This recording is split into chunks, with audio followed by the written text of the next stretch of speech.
Hello বন্ধুরা, আসসালামু আলাইকুম। তোমরা সবাই কেমন আছো? আশা করছি আল্লাহর অশেষ রহমতে অনেক ভালো আছো।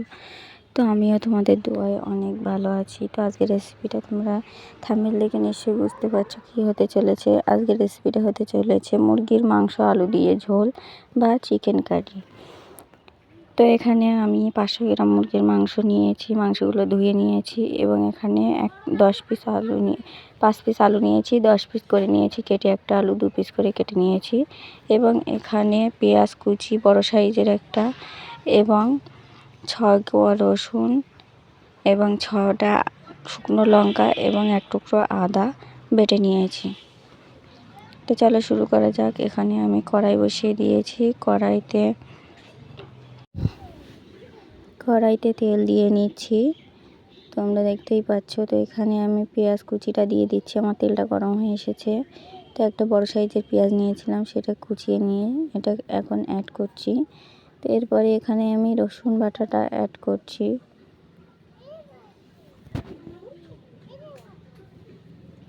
তো এরপরে শুকনো লঙ্কা বাটা রেখেছিলাম, সেটাও অ্যাড করে দিলাম।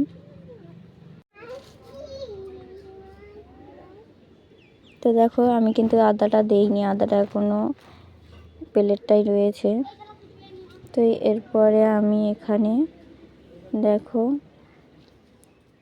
ঝাল পেঁয়াজ এবং রসুন দেওয়ার পরে এখানে আমি লবণ দিয়ে নিচ্ছি 1 চা চামচ।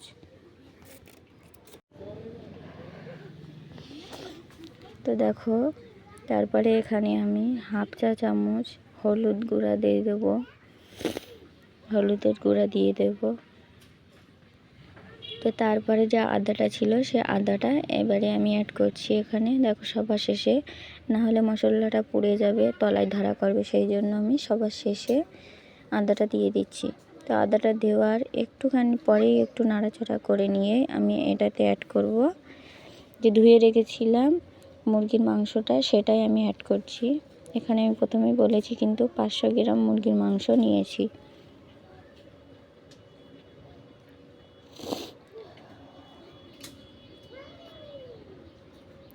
তো দেখো এটাকে নাড়াচাড়া করে নিতে হবে, এইভাবে কিছুক্ষণ বাদে বাদে নাড়াচাড়া করতে হবে। নাড়াচাড়া করে নিয়ে এটাকে কষিয়ে নিতে হবে। আলুটা কিন্তু আমি এক্ষুনি অ্যাড করব না, কিছুক্ষণ এইভাবে শুধুমাত্র মাংসটা কষিয়ে নেব।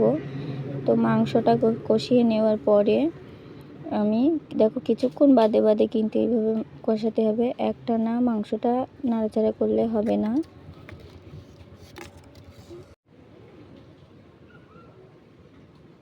তো দেখো আমি কিন্তু কিছুক্ষণ পর পর নাড়াচাড়া করছি। তো দেখো এরপরে আমি সেই কেটে রাখা আলুটা এটা অ্যাড করছি। তো তোমরা দেখতেই পাচ্ছ আলুগুলো আমি একে একে অ্যাড করে নিচ্ছি। তো এইভাবেই আমি প্রথমে কিছুক্ষণ মাংসটাকে নাড়াচাড়া করে নিয়েছি। শুধু মাংসটাকে কষিয়ে নেওয়ার পরে কিছুক্ষণ পর আমি আলুটাও দিয়ে নিচ্ছি। আলুটা দেওয়ার পরে আমি আবারও কিছুক্ষণ কষিয়ে নেব এইভাবে। তোমরা দেখলেই বুঝতে পারছো দেখে। তো দেখো এইভাবে নাড়াচাড়া করে নিচ্ছি আমি আরও কিছুক্ষণ। একটানা কিন্তু নাড়াচাড়া করবে না, কিছুক্ষণ বাদ রেখে রেখে নাড়াচাড়া করবে। দেখো আবার আমি একটু নাড়াচাড়া করে নিচ্ছি।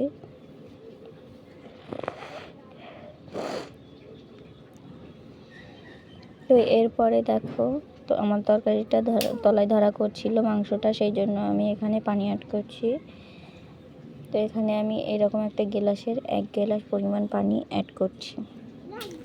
তো এরপরে নাড়াচাড়া করে নিচ্ছি একটুখানি। তারপরে তোমরা দেখলে বুঝতে পারছো দেখো আমি কতটা পরিমাণে পানি দিয়েছি। তারপরে যখন একটু ফুটতে শুরু করবে পানিটা, তখন আমি সরা দিয়ে ঢেকে দিচ্ছি। তো ফিরে আসছি 5 মিনিট পর। দেখো 5 মিনিট পর কিন্তু আমার পানিটা অনেকটাই শুকিয়ে এসেছে। এরপরে আবারও কিছুক্ষণ নাড়াচাড়া করে নেব, এইভাবেই কিছুক্ষণ নাড়াচাড়া করে নেব।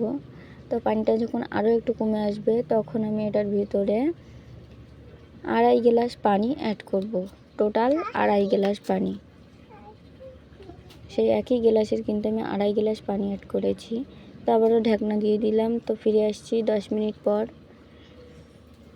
তো দেখো 10 মিনিট পর আমার কিন্তু পানিটা অনেকটাই কমে এসেছে এবং দেখো আমার রান্নাটা প্রায় হয়ে এসেছে। তো এই পর্যায়ে আমি একটু নাড়াচাড়া করে নেব। তো নাড়াচাড়া করে নেওয়ার পরে দেখো এখানে আমি লবণটা চেখে নিচ্ছিলাম। তো আমার লবণটা কম হয়েছিল, সেখানে আমি লবণটা দিয়ে দিয়েছি। তোমরা লবণটা চেখে নেবে নামানোর সময় অবশ্যই। এবং এখানে দেখো আমি শেষে গরম মশলার গুঁড়ো অ্যাড করে দিচ্ছি অল্প একটু। আমার এতে অল্প পরিমাণেই ছিল একটুখানি, সেই জন্য আমি সেইটুকুনি অ্যাড করছি। তো দেখো আমার রান্নাটা কিন্তু হয়ে গেছে, আমি নামিয়ে দেখিয়ে দিচ্ছি রান্নাটা কেমন হয়েছে। তো এত দূর পর্যন্ত যারা এসেছো তাদেরকে অসংখ্য অসংখ্য ধন্যবাদ, এবং যারা লাইক সাবস্ক্রাইব করে দিয়েছে তাদেরকে অসংখ্য ধন্যবাদ। এবং তোমরা কেমন ভিডিও দেখতে চাও সেটাও কমেন্টে জানাবে অবশ্যই, এবং পাশে থাকবে, লাইক সাবস্ক্রাইব করে দেবে আমার। প্লিজ ভালো থেকো।